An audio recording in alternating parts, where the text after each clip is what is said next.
What's going on, moviegoers? If you're new to the channel, my name is Christian. Welcome to SeaWorld Productions. Kang the Conqueror is officially coming to the Marvel Cinematic Universe in Ant-Man 3, being played by Jonathan Majors. You may remember him from The Five Bloods from Spike Lee, or the new show on HBO Max, Lovecraft Country, which I have yet to see. I just got HBO Max because they had a dope promotion for $11.99 for 12 months. So I hopped on it. We all know the Snyder Cut's coming out. So I was like, this is a perfect time to get HBO Max. But I'm excited about this. Finally, we get some kind of Marvel news. We have been bled dry for the several months. Nothing. But this is huge. This is huge going forward because in this article from Deadline, they state that Kang the Conqueror is going to be the next big bad. That is interesting. Now, since Kang the Conqueror is going to be in Ant-Man 3, we are now in the world of the Marvel's first family, the Fantastic Four. He is a descendant from Reed Richards. There's a huge debacle right now going on Twitter. Is Reed Richards going to be a person of color? So many people are going at it with each other right now because of this. Because if Jonathan Majors is Kang the Conqueror, he's black. And if he's a descendant of Reed Richards, what does that mean? Are they going to go that particular route? Now, if you ask me, my Reed Richards is John Krasinski. That is my Reed Richards. I need him to be Reed Richards. He is literally the embodiment of that character, and his wife Emily Blunt needs to be Sue Storm. We can talk about this all day because that is literally the perfect casting for the Fantastic Four. Then you have Johnny Storm, then you have Ben Grimm. It's up in the air. I still say probably Zac Efron for Johnny Storm or Dave Franco, and I give it to The Rock for Ben Grimm. That's just my pick. But this is interesting to me, you guys. Ant-Man 3 is apparently going to be a huge movie. Like, big. And I'm now excited about it.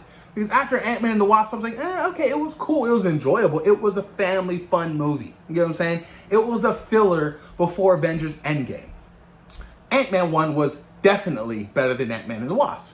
But that doesn't mean I don't like Ant-Man and the Wasp. I just didn't like it as much as the first Ant-Man movie. But Ant-Man 3, the entitled film, is looking like it's going to be a huge film, leading up to like legit the Young Avengers, it looks like. You know what I'm saying? Like, this movie is going to be massive, you guys. Massive.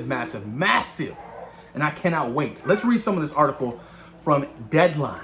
Jonathan Majors joins Marvel Cinematic Universe, lands a major role in the next Ant-Man movie. Exclusive. After a star turn in HBO's series Lovecraft Country, Jonathan Majors is now ready to make his mark in the Marvel Cinematic Universe in a big way.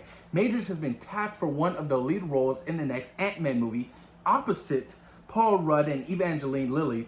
The studio had no comment, but the source close to the project say he is likely to play the supervillain Kang the Conqueror. Sources added that with so many new characters in the MCU, there could be a twist with how the character is featured in the future films. Interesting. But as of now, he is likely to be one of the main villains in the next installment of the franchise. Now, I know MODOK was initially in the script for Ant-Man 1. Who's going to direct it? Oh my God. I'm drawing a blank right now. And then they got Peyton. It was creative differences, and they brought in Peyton Reed. Oh my God. Drawing a blank, whatever. But he had originally had MODOK in that first script. And, apparently they didn't want to use him just yet. And it makes a lot of sense because MODOK and, Kang the Conqueror, Fantastic Four, Marvel didn't really have all that established yet. But now that they have the rights to all of the characters from 20th Century Fox, they can actually do these kind of characters and tell these kind of stories without pettifogging the situation. So this is pretty interesting. Peyton Reed, who directed the first films, returns to helm the latest installment with Jeff Loveness penning the script. Marvel Studios' Kevin Feige will produce. Interesting stuff. Wow. Ant-Man 3 might just be on a bigger scale than most people thought. Realistically. Because a lot of people felt disappointed in Ant-Man and the Wasp. A lot of people felt that way. And with Ant-Man 3, you know, it's going to be interesting to see what happens, especially with Cassie being an adult now. You know what I'm saying? Like, is she going to be picking up the mantle? What's going to happen, you know, to Paul Rudd? Because I know he's on Father Time, you know, and they're leaning towards more of a young Avengers team. And it makes sense, you know, especially with the new installments coming out on Disney Plus. You have Miss Marvel. There's no coincidence why they're doing a Miss Marvel main storyline in the new Avengers game. They want people to know and fall in love with the character. So by the time she's introduced into the MCU, people are well knowledgeable about Kamala Khan. And this game is so much fun. That's what I've been doing for these last couple of days. This game is OMG. If you guys haven't played it, I'm telling you, if you're an Avengers fan, you're a fan of this game. It is dope. But I'm excited, man. I'm really excited about this. You know, this whole Kang the Conqueror. I'm not too knowledgeable on this character. I'm not. But if he's going to be like the next big, you know, baddie, and he's going to be potentially related to, even in some ways, he's related to Victor Von Doom. So this is a huge setup for Marvel's first family. Huge setup, and I don't think people really realize that. Like, this is going to be big, like huge, you guys. But his real name is Nathaniel Richards, ancestor of Victor Von Doom, descendant of Reed Richards. His first appearance was in 1964 Fantastic Four, issue number 19 as Ramatut. Then he was officially Kang in the Avengers, issue number 8, 1964. So I'm curious to see what's going to be so different from his original origin story. Because realistically, Marvel never really goes down that original origin story. They always tweak some things, make it more modernized, and I understand it and I get that. But I'm hyped. I'm hyped for Ant-Man 3, man. This is the best news we've gotten in weeks, and I love it. Love it. We also got behind the scenes look from Falcon and the Winter Soldier. Yes, they are currently shooting right now, and I'm excited. We get to see Bucky Barnes and the new Cap. I cannot wait for this show, but it's looking like we aren't getting anything Marvel this year. I still think Black Widow is going to be delayed.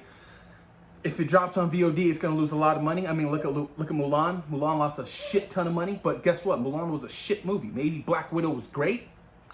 Word comes out, and everybody wants to see it. And Marvel's fan base compared to Disney's live-action fan base, come on. You can't contest. Look at Avengers Endgame, the highest grossing film of all time. So there you have it, you guys. But post your comments down below. Let me know what you guys think about Jonathan Majors being casted in Ant-Man 3 as Kang the Conqueror. What are your thoughts? What are your opinions? Would you like to see him with the classic look, new, modernized? Please post your comments down below, you guys. And also, please, how do you feel about this POC thing, person of color? Do you think that Reed Richards should be black or he should be white? What are your thoughts? What are your opinions on it, you guys? Please post your comments down below. And thank you for taking time in your day for watching CEO Productions. Peace. We out.